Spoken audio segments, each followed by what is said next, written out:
BTR हालामनि थाखाय गोजोनथाव खौरां मिरु सरकारनिफ्राय थोंजोङै बिटिआर सरकारनिसिम जौगाथायनि थाखाय अनथोब हरदों। फारियै मानसि आरो मैदेरनि दाङाबाजि जानायनि थाखाय बेखौ होबथानो थाखाय सलार फेन्सिं बसायनाय, बिटिआर हालामाव बेरे मोदै फिसिनायनि थाखाय फोरोंथाय आरो फिसिनो होनाय, काजु बादाम गायनाय, बिटिआरनि सिगुनफोरखौ रैखाथि होनाय आरो रायमना नेशनेल पार्कनि मुङाव गोनां थांखिखौ मावफुंनो थाखाय थोंजों मिरु सरकारनिफ्राय अनसुंथाइ हरदों। बिदिनो दिनै गिबि सलार फेन्सिंखौ दरस्रि डिभिजनाव थानाय ननय रेन्ज आरो मासबार रेन्जआव गायसननाय जाबाय। मख'जाथाव, दान मोननैसो सिगां सनाजुलियाव मानसि आरो मैदेरनि दाङाबाजियाव जिउ गोमानाय गामिखौ थाबैनो 7 किल'मिटारसो गोलाव सलार फेन्सिं होनाय जासिगोन होनना दिनै बिटिआरनि मावफुं सोद्रोमा रनजित बसुमतारिया खौरांगिरिनि सिगाङाव फोरमायदों। दिनैनि हाबाफारिया गुबैयै जोंना गभर्नमेन्ट अफ इन्डियानिफ्राय थोंजोङै बिटिआर सरकारनिसिम फरेस्ट डिपार्टमेन्टनो मोनब्रैसो आयदायावहाय डेभेलपमेन्टनि थाखाय फान्ड हरदों। बेनिनो मोनसेया हिउमेन एनिमेल कनफ्लिक्ट, बेवहाय जोङो मैदेर, मोसा, जिखुनु जिब जुनारजों माबोरै कनफ्लिक्ट जानानै दाङाबाजि जानानै जोङो जिउ खांनो गोनां जादों बेखौ बन्द' खालामनायनि थाखाय सलार फेन्सिं होनायनि, मोनसेया बेरे मोदै फिसिनायनि, मोनसेया काजु बादाम गायनायनि, मोनसेया बिटिआरनि सिगुनफोरखौ रैखाथि होनायनि आरो गुबुन मोनसेया रायमना नेशनेल पार्कनि नामाव। दा बे मोनबा आयदायावहाय फरेस्ट डिपार्टमेन्टनिफ्राय रां फैदों। बिनिनो दिनै जोङो जोंनि गभर्नमेन्ट अफ इन्डियानिफ्राय हरनाय जा हिउमेन एनिमेल कनफ्लिक्ट, बे कनफ्लिक्टखौ फोजोबनायनि थाखाय सलार फेन्सिं गायसनजेननो नैबे जोंनि धनस्रि डिभिजननि मोननै रेन्जआवहाय ननाय रेन्ज आरो मासबाद रेन्जआवहाय जोङो गायसनजेनग्रोनो नागिरबाय।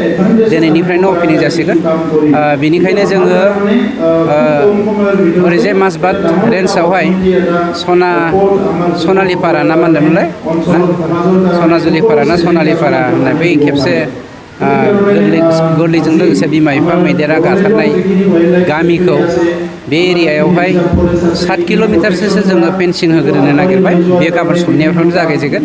बेफोरखौ लानानै दिनैनि जथुम्माया जादों, दिनै अपेनिं खालामदों। बेवहाय गुबैयै दायनिगिरियाथ' जुनादा नङा, मानसियासो। मानोना जोङो गावनि नांगौखिनि हाग्राखौ दाननानैबो नाङैखौबो दाननानै जोङो हाग्राफोरखौ बरबाद खालामजोबदों। स्पेसियेलि जों गुबुनखौ मा दुसिनो, गावनि बर' हारिखौनो दुसिनांगोन।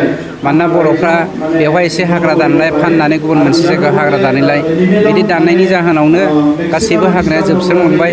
आरो जोंनि हालामा जे टुरिजिम सेक्टराव खोब डेभेलप जानो गोनां मोनसे हालाममोन, खिन्थु जोंनि मावनाय दांनायनि माखासे गोरोन्थिनि थाखाय जों माबालांदों।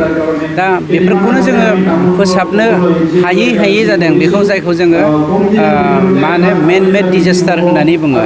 दा मेन मेड डिजास्टारनि थाखायनो हिउमेन एलिफेन्ट कनफ्लिक्टनि जाथायफ्रा माने जाब्रबथायफ्रा बारा जागासिनो थादों। बेखौनो फोसाबनो जोङो नाजादों। आसा खालामदों रायजो राजाफ्रा मैदेरनि लामा बायदिसिनाफ्राव न' लुनायखौ जुदि बन्द' खालामोब्ला कनफ्लिक्टफ्रा जोबलांगोन। मानोना जोंनि गभर्नमेन्टआ जेसेबां हायो जों नाजागासिनो दंखायो, खिन्थु मानसिफ्राबो सिनसियारिटि जानायनि सम फैदों। सलार फेन्सिंआ ओरैनो दा मा होनो थार होनायनि सायाव सोनारो, वेर होनायनि सायाव दोंथाम होगोन ना दोंब्रै होगोन ना दोंबा होगोन, बेनि सायावसो जोंना एमाउन्टआ बिनि प्रजेक्टआ सोलियो। दा जोङो जुदि प्रजेक्टखौ बानायनोब्ला, थामहिनबा बिनि डिपिआरखौ बानायनोब्ला दोंथामनि होगोन ना दोंब्रैनि होगोन ना दोंबानि होगोन, बेखौ नायनानैसो जोङो बिजिरगोन। ओरैनोथ' थांनाय बारावहाय 100 किल'मिटार दा बे सोलिगासिनो दङ। नै एबारबो आनादार 100 किल'मिटार जोङो एसअपि डिपार्टमेन्टनिफ्रायनो होगोन। खिन्थु नै दा जे अपेनिं खालामदों, बे अपेनिं खालामनाया सेन्ट्रेलनि फैनाय थाखासो।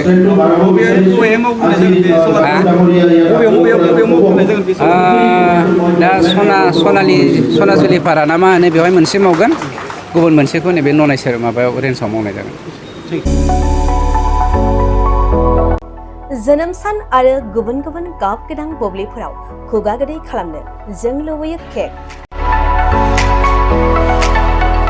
नंगौ, जोनोम सान आरो बायदि गाब गोनां बुब्लिफोराव नोंथाङाबो लुबैयो केक।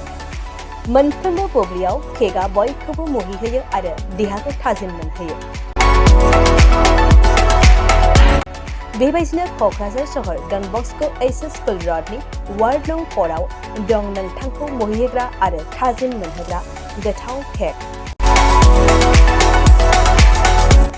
गोथार जोनोम सान फालिनाय बायदि गाब गोनां बुब्लिफोराव खुगा गोदै खालामनो नोंथाङा लांफैनो हागोन क'क्राझारनि बेकारि एन्ड कनफेक्शनारि रेस्टुरेन्टआव गोरबो सोलेर थाजिम मोनहोग्रा मेजेरनाय गोथाव केक।